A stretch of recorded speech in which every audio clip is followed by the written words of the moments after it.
Sir ಇತ್ತೀಚೆಗೆ ಅಂತಕ್ಕಂಥ ಮಹಾರಾಷ್ಟ್ರ ಸಂಸದರು ಬೆಳಗಾವಿ ಡಿಸಿ ವಿರುದ್ಧ ಹಕ್ಕುಚ್ಯುತಿಯನ್ನ ಮಂಡನೆ ಮಾಡಿದ್ದಾರೆ ಸರ್. ಈ ವಿಚಾರದಲ್ಲಿ ಒಂದ್ ವೇಳೆ ಡಿಸಿ ವಿರುದ್ಧ ಹಕ್ಕುಚ್ಯುತಿ ಆದ್ರೆ ರಾಜ್ಯಕ್ಕೊಂದು ರೀತಿ ಕಪ್ಪು ಚುಕ್ಕೆ ಆಗುತ್ತೆ. ಇಲ್ಲಿಲ್ಲ ಅದನ್ನ ನೋಡ್ಬೇಕು, ಇನ್ನು ಅವ್ರು ಕೊಟ್ಟಿದ್ದಾರೆ ಅಷ್ಟೇ. ಅದು ಇನ್ನು ಅವ್ರ ಕಮಿಟಿ ಮುಂದೆ ಹೋಗ್ಬೇಕು, ಚರ್ಚೆ ಆಗ್ಬೇಕು. ಅವ್ರು ವೈಲೇಟ್ ಮಾಡಿದಾರ ಕೂಡ ಬಹಳ ಮುಖ್ಯ. ನಮ್ಮ ಪ್ರಕಾರ ಡಿ ಸಿ ಅವರು ಅಂತ ವೈಲೇಟ್ ಏನ್ ಮಾಡಿಲ್ಲ ಅಂತ ನಮ್ಮ ಇದಾರೆ, ವಾದ ಇದೆ. ಬರ್ಲಿ ಅಲ್ಲಿದ್ದು ಏನೋ ಅವ್ರಿಂದ ಒಂದು ಕೃಷಿಯರು ನೋಟಿಸ್ ಬಂದಾಗ ಅದ್ರ ಬಗ್ಗೆ ರಿಯಾಕ್ಟ್ ಮಾಡೋರು. ರಾಜ್ಯ ಸಂಸದರು ಧ್ವನಿ ಎತ್ತಬೇಕು ವಿಚಾರದಲ್ಲಿ. ನೋಡೋಣ, ಅವ್ರು ಎತ್ತಬೇಕು. ನೋಡೋಣ, ನಾವು ಲೀಗಲ್ ಆಗಿ ಫೈಟ್ ಮಾಡ್ಲಿಕ್ಕೆ ಪ್ರಯತ್ನ ಮಾಡೋಣ. ನಮ್ಮಲ್ಲಿ ನೋಟಿಸ್ ಬರ್ಲಿ, ಯಾಕಂದ್ರೆ ಅವ್ರು ಹೇಳಿದಾರೆ ಅಷ್ಟೇ. ಅವ್ರು ಕೊಡ್ಬೇಕು, ಸ್ಪೀಕರ್ ಕೊಡ್ಬೇಕು. ಅವರು ಸ್ಪೀಕರ್ ಕೊಟ್ಟಾಗ ಅವ್ರ ಕಮಿಟಿ ಕಳಿಸ್ಬೇಕು. ಕಮಿಟಿಯಿಂದ ಅದು ರಾಜ್ಯದನ್ನೆಲ್ಲ ಜಿಲ್ಲಾ ವಿಷಯ ಬಂದಾಗ ನಮ್ಮ ಎಂಪಿಗಳು ಯಾಕೆ ಸುಮ್ಮನೆ ಕುಂದಿರ್ತಾರೆ ಅಂತ ಹೇಳಿ 28 ಜನ ಅದಾರ ಸರ್, ಯಾರು ಮಾತಾಡಲ್ಲ.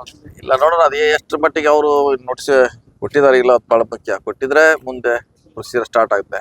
ಸರ್ ಈಗ ಅದಕ್ಕೆ ಲೀಗಲ್ ಆಗಿ ಹೋರಾಟ ಮಾಡೋಣ.